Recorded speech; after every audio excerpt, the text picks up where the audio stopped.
Rugby, concussion, brain damage, lawsuits. I feel like this one has probably been on the cards for a while, man. There's been a number of players, former players, who have been talking about the effects that concussion has had on them. There's been a few guys here in New Zealand talk about it. And yeah, I guess it was only a matter of time until eventually we saw something relating to legal action.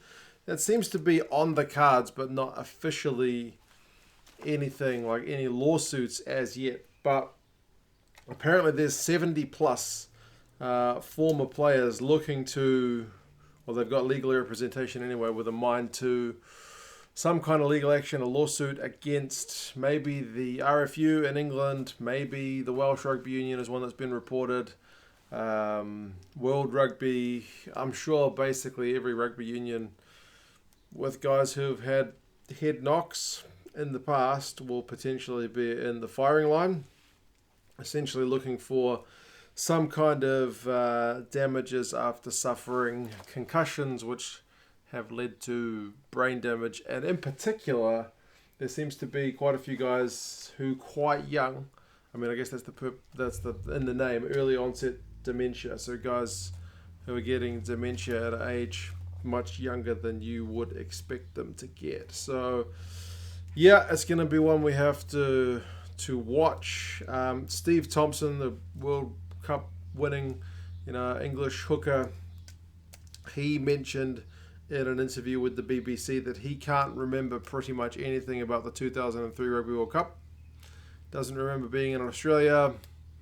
Doesn't remember playing the games. When he hears stories about it, it's just stories. I guess it's like when you're a kid and your parents tell you enough stories that you kind of put the story in your own mind that you remember it yourself. That's kind of what he said it's like. He just said it's like people tell stories enough times that he can kind of piece it together and go along with it, but he himself doesn't remember anything. They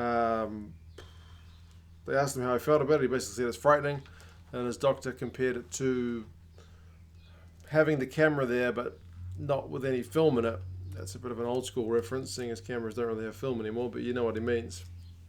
So he was there, but nothing stuck with his brain after all the head knocks, at least seems to be what he's saying. He says this legal action, which is on the cards, will be to look after the younger players coming through. They don't want to stop they don't want rugby to stop. They don't want. They want to make it safer, and suggest things like could it be brain scans every year, or multiple other things. They also had a talk with Wales flanker Alex Popham, who's apparently 41. Whoa. That guy's probably younger than 41. He's 40. We'll never know. Midlife crisis, maybe. He's 41, and he's officially been diagnosed with early onset dementia. He's had a couple of incidents, apparently. Once where he set the kitchen on fire, turning on the oven or the gas cooker, they said, without, and then just totally forgot about it. Has had really bad short-term memory issues. Went for a bike ride and suddenly couldn't remember where he was. Had to use some kind of like GPS to show him the way home because he just couldn't remember.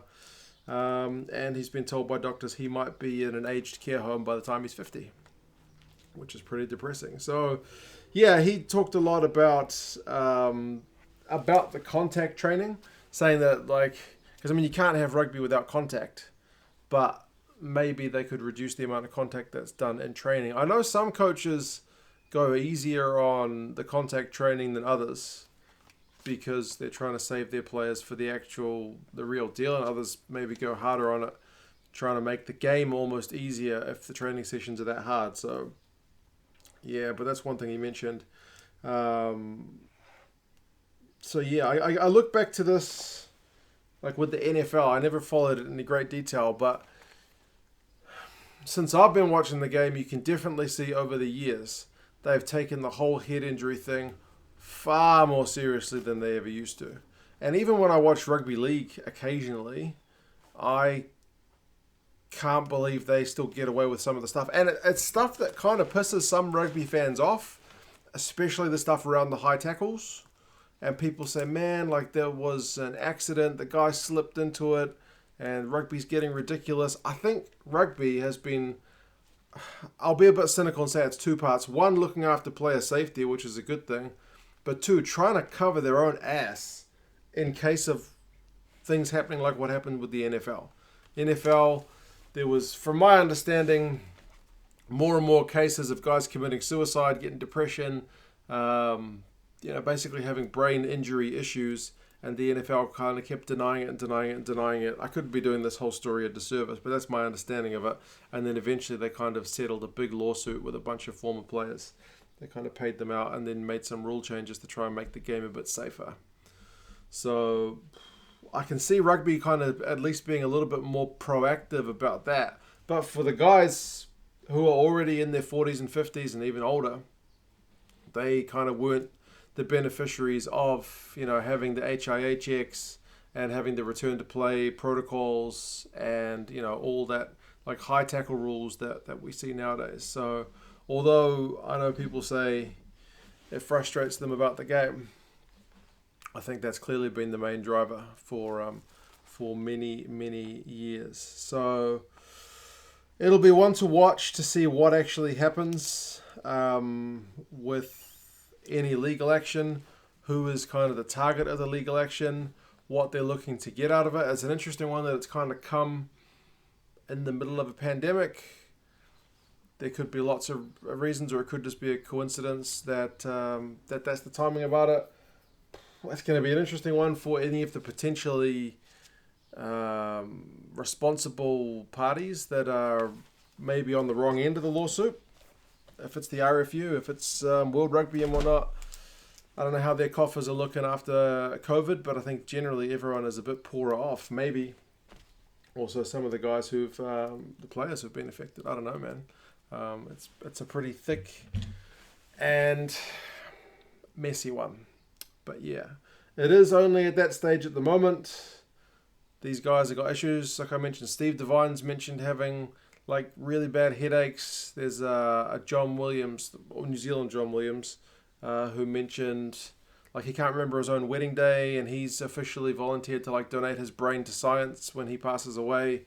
So it's nothing new, but maybe the legal aspect is something new for this. But yeah, we will follow and see what happens.